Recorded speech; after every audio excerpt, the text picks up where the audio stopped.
Hello, Namaste. Welcome to Sensia Brainry. We all know that honeybees are our true friends. They are true friends to environment, to this holy Mother Earth, and they are responsible for sustaining the human life on this planet. अगर honeybees ना हो ना तो humans का existence जो है ना इस planet के ऊपर वो difficult हो जाएगा and within that time जो ह्यूमंस जो है ना उसका एक्सटिंक्शन हो जाएगा अगर हनी बीज या दूसरे पोलिनेटर ना हो। तो हनी बीज का इतना ज़्यादा इम्पोर्टेंस है ह्यूमन लाइफ में, इस एनवायरनमेंट में, to maintain the ecological balance and for the maintenance of biological diversity on this holy mother earth. तो हनी बीज और दूसरे जो पोलिनेटर हैं actually they are responsible for sustaining the human life. तो हम कह सकते हैं कि जो हनी बीज हैं they are our true friends. But हम लोग क्या हैं, हम उनके उतने ही बड़े दुश्मन हैं। तो हमारे साथ साथ उनके और भी दूसरे एनिमीज हैं, जैसे कि दूसरे इंसेक्ट स्पीसीज जो हैं वो उनके एनिमीज हैं। हम तो हैं ही उनके एनिमीज। जो हमारी एक्टिविटीज़ हैं, जो हमारा रहन सहन का तरीका है आज के टाइम में, तो हम कह सकते हैं कि we are the biggest enemies to human this honey bees. और हनी बीज हमारे साथ साथ तो कुछ दूसरे इंसेक्ट स्पीसीज भी हैं जो उनके बहुत बड़े दुश्मन हैं। तो ऐसे ही एक इंसेक्ट स्पीसीज है जैसे कि माइट्स, ठीक है। तो जो माइट्स हैं वो भी हनी बीज के जो हैं वो बहुत बड़े दुश्मन हैं। तो आज के लेक्चर में हम यही बात करेंगे कि इस माइट्स को कंट्रोल करने के लिए how the scientist have developed A fungus, एक फंगस की एक स्ट्रेन डेवलप की है साइंटिस्टों ने, and which can kill these mites, ठीक है, जो कि इन माइट्स को किल कर सकती है, and we can save the honey bees, ठीक है। तो माइट से तो एटलीस्ट हम सेव कर सकते हैं हनी बीज को उस फंगस के द्वारा। तो we will see in this lecture the war between fungus and mites. So let's start the discussion. तो हम सभी जानते हैं कि जो हनी बीज हैं, जैसे कि मैंने कहा कि they are responsible for sustaining the human life on this holy mother earth. तो हनी बीज जो है वो बहुत बिगेस्ट पोलिनेटर हैं इन दिस प्लेनेट में, ठीक है। बहुत जो मैक्सिमम हम कह सकते हैं कि more then 90% of the species जो हैं, प्लांट स्पीसीज जो हैं, तो उसमें जो पोलिनेशन होता है that is through the honey बीज, स्पेशली जो हमारी फूड ग्रेन क्रॉप्स हैं, ठीक है। तो इसलिए हम कह सकते हैं कि जो हनी बीज हैं they are the busiest species on this planet, सबसे बिजी स्पीसीज है प्लेनेट पे। इसलिए तो ये कहा जाता है ना कि बी लाइक बी, ठीक है, एक bee like bee, okay, and they are the busiest species on this planet. And honey bees जो पोलिनेशन का जो इनका कैपेसिटी है actually, so they can actually we can say that they can visit about 7,000 flowers per day. तो एक दिन में ये लगभग एक हनी बी जो है 7,000 फ्लावर्स के ऊपर विजिट कर सकती है एक दिन में, ठीक है। तो आप देख सकते हैं कि एक हनी बीज का कितना इंपॉर्टेंट है और कितना बड़ा रोल है पोलिनेशन में, for sustaining the crops, for sustaining the human life, ठीक है। तो सेकंड थिंग कि जैसे कि मैंने बताया कि हनी बी जो they are the biggest pollinator, तो डिफरेंट फ्लावर्स के ऊपर वो विजिट करती हैं and for the nectar for their feed actually, and indirectly they act as the pollinator. तो पोलिनेटर की तरह काम करती हैं, ठीक है, पोलिनेट करती हैं, जिससे कि द्वारा फर्टिलाइजेशन होती है, मतलब पोलन को एक प्लांट से दूसरे प्लांट में ले जाती हैं, ठीक है। और उसके बाद जो फर्टिलाइजेशन होती है उसका सीड प्रोडक्शन होता है क्रॉप प्लांट्स का। तो इसका अगर हम बात करें तो हनी भी जब फीड करती हैं प्लांट्स के ऊपर तो उनका जो सबसे इंपॉर्टेंट प्रोडक्ट जो निकलता है वो हनी होता है, ठीक है। तो it takes about 4 million flowers, it takes about 4 million flower visits to produce 1 kg of honey. तो आप देख सकते हैं कि एक हनी बीज को मतलब जब वो लगभग 4 मिलियन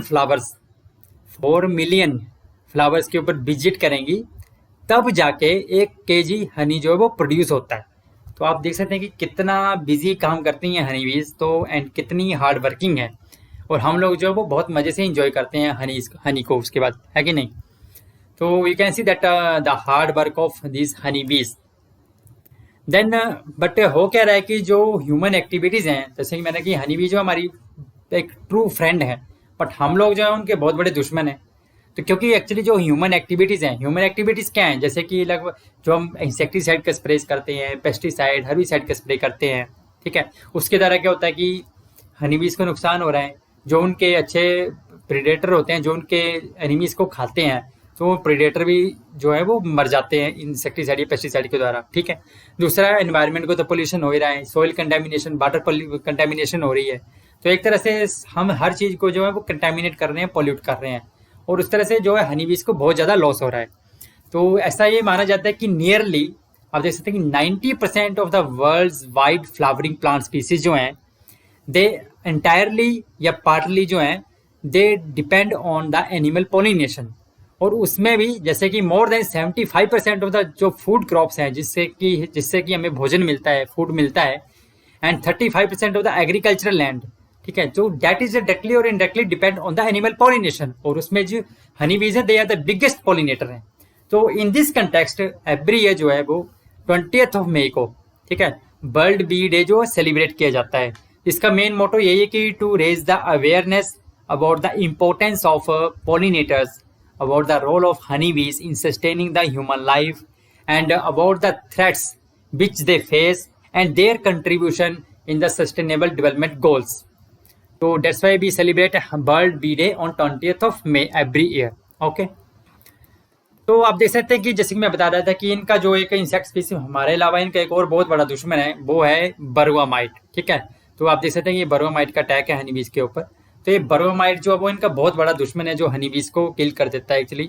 तो एक तरह से पूरा हनी बीज की कॉलोनीज को ये खत्म कर देता है। तो बरुआ माइट की अगर हम बात करें तो ये क्या करता है, एक्चुअली एक पैरासाइट है इन हनी बीज का, हम कह सकते हैं कि जो कि हनी बीज के ऊपर फीड करता है। और ये इनका जो ब्लड जो है, बरुआ माइट जब इनके ऊपर फीड करता है तो उनका जो ब्लड है उसको सक कर लेता है, और इनकी कॉलोनी जो है वो खत्म हो जाती है इस बरुआ माइट के अटैक की वजह से। तो लगभग हम बात कर रहे हैं तो about 30 to 50% of bee hive जो हैं हर साल जो वो इस बरुआ माइट के अटैक से जो है वो खत्म हो जाते हैं। एंड ये माइट जो है वो जैसे बीज के ऊपर फीड करता है तो उनके इम्यून सिस्टम को जो वो वीक कर देता है। तो जैसे ही उनका इम्यून सिस्टम वीक होता है तो हनी बीज जो है they become susceptible to attack of several viruses. तो हम कह सकते हैं कि जो बरुआ माइट है एक बहुत बड़ा दुश्मन है इनका हनी बीज का। तो इसलिए इसको कंट्रोल करने के लिए जो तरीके हैं, जैसे कि इंसेक्टिसाइड है, जैसे कि माइटिसाइड्स हो गए। बट इंसेक्टिसाइड या माइटिसाइड की अगर हम बात करें तो जैसा कि मैंने आपको बताया कि कंटेमिनेशन हो रही है, पेस्टिसाइड से पोल्यूशन हो रहा है, सॉइल कंटेमिनेशन, वाटर कंटेमिनेशन हो रही है, एनवायरमेंट पोल्यूशन हो रहा है, ठीक है। And they have also the hazardous health effect to the humans also, insecticide miticide की बात। तो इसलिए हमें एक बायोलॉजिकल कंट्रोल की तरफ जाना पड़ेगा, जो कि एक सेफ कंट्रोल होगा, जिससे कि माइट्स भी मर जाए और एनवायरनमेंट को भी कोई नुकसान ना हो, ह्यूमंस को भी कोई नुकसान ना हो। तो इस कंटेक्स्ट में अगर हम बात करें तो जो वॉशिंगटन स्टेट यूनिवर्सिटी है, उसके साइंटिस्टों ने जो है कि एक फंगस है एक्चुअली, ठीक है। तो एक फंगस है जिसका कि नाम है मेटाराइजियम, ठीक है। तो ये मेटाराइजियम जो फंगस है एक्चुअली इसकी एक स्ट्रेन डेवलप की है जो वाशिंगटन स्टेट यूनिवर्सिटी के जो साइंटिस्ट हैं, ठीक है। एक्चुअली ये देखा गया कि जो ये मेटाराइजियम फंगस है ये जो है वो बरुआ माइट को किल कर सकती है। बट इसकी एक प्रॉब्लम ये थी कि जो फंगस है, तो हमें पता है कि जो मतलब जैसे कि मैंने बताया कि ये पता लगाया गया कि ये जो बरुआ माइट है तो इसको किल कर सकती है जो फंगस है, इन साइंटिस्टों को ये पता लगा, ठीक है। तो जब इन्होंने फाइंड आउट किया कि इस बरुआ माइट को किल कर सकती है, बट प्रॉब्लम ये थी कि जो हनी बीज का जो हाइव होता है ना, हाइव, तो वहाँ पे टेम्परेचर जो है वो बहुत हाई होता है, लगभग आप देख सकते हैं कि 35 डिग्री सेंटीग्रेड होता है।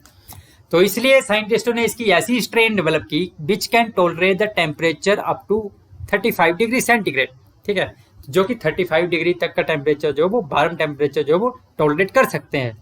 ऐसी फंगस की इसी फंगस की एक स्ट्रेन डेवलप की वॉशिंगटन स्टेट यूनिवर्सिटी के साइंटिस्टों ने, ठीक है। तो ये जो फंगस है एक्चुअली, तो हम कह सकते हैं कि ये स्ट्रेन जो है वो अब इतने टेम्परेचर पे सर्वाइव कर सकती है। तो इसलिए जो ये जो फंगस है that can could be effectively used for the control of this Barua might. तो बात करते हैं कि जब ये फंगस एक्चुअली इस माइट के ऊपर अटैक करती है कि क्या होता है कि जब स्पोर्स जो है बरुआ माइट के ऊपर लैंड करते हैं तो उसके ऊपर वो जर्मिनेट कर जाते हैं माइट के ऊपर, और फिर उसके बाद जर्मिनेशन होने के बाद वो माइट में अंदर घुस जाते हैं, उसमें माइट में जो स्पोर्स हैं, तो और उसके अंदर माइट में घुस के वो उसमें प्रोलिफरेट करते हैं, मतलब उसमें बढ़ने लगते हैं, ग्रोथ होने लगती है उनकी, और फिर वो माइट को अंदर से ही वो उसको मारना शुरू कर देते हैं, अंदर से ही उसको किल कर देते हैं माइट को। और बीज होती हैं, हालांकि जो बीज होती हैं वो इस जो फंगस के स्पोर्स के लिए इम्यून होती हैं, तो इसलिए वो सेफ रहती हैं, इसलिए हनी बीज को कोई खतरा नहीं होता है। बट जो माइट है तो वो जो है वो मर जाते हैं। तो हम कह सकते हैं कि जो बरुआ माइट के कंट्रोल के लिए जो फंगस है, तो ये जो है बहुत ही अच्छा कंट्रोल हो सकता है, एक बहुत अच्छा बायोलॉजिकल कंट्रोल है। मतलब एक तो इकोनॉमिकल भी होगा, क्योंकि इंसेक्टिसाइड के जो पैसा लगता है उसको खरीदने में वो बच जाएंगे, ठीक है। और दूसरी बात, जो इंसेक्टिसाइड के द्वारा जो दूसरे हार्मफुल इफेक्ट होने हैं, पोल्यूशन हो रहा है, सॉइल कंटामिनेशन, वाटर कंटामिनेशन हो रही है, एनवायरमेंट पोल्यूशन हो रहा है, ह्यूमन को हेल्थ हजार इफेक्ट हैं, तो वो सब चीज़ से भी हम बच सकते हैं। तो साइंटिस्टों को जो अभी तो चलो एक्सपेरिमेंट फेज पे ये किया गया है, एंड फर्दर इसकी जो कमर्शियल स्केल पे अवेलेबिलिटी के लिए भी और एक्सपेरिमेंट इनको करने होंगे। तो दे आर होपिंग दैट कि with in the 10 years time में तो जो मेटाराइजियम जो फंगस है एक्चुअली, जिसको कमर्शियली अवेलेबल हो जाएगी स्पोरोमाइट को कंट्रोल करने के लिए।